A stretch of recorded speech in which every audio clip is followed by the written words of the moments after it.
King Arthur's bread flour contains wheat starch, so how is it gluten-free? My name's Sarah. I'm a registered dietitian who specializes in the gluten-free diet and eats gluten-free herself, so follow along.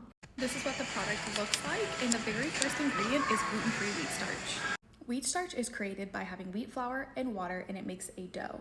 When you have a dough, it goes through a process that's called a rinsing, where they're putting more water into the dough, and so it binds with the starch molecules and it dissolves. So what you're left over is a clump of gluten, a clump of just proteins, and the starch water is at the bottom.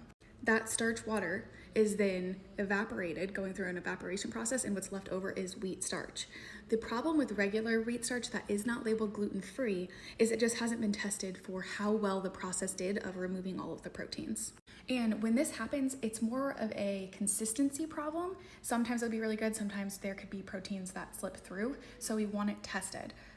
King Arthur's flour, being able to call it gluten-free flour means it has been tested to be a gluten-free wheat starch, and this is celiac safe.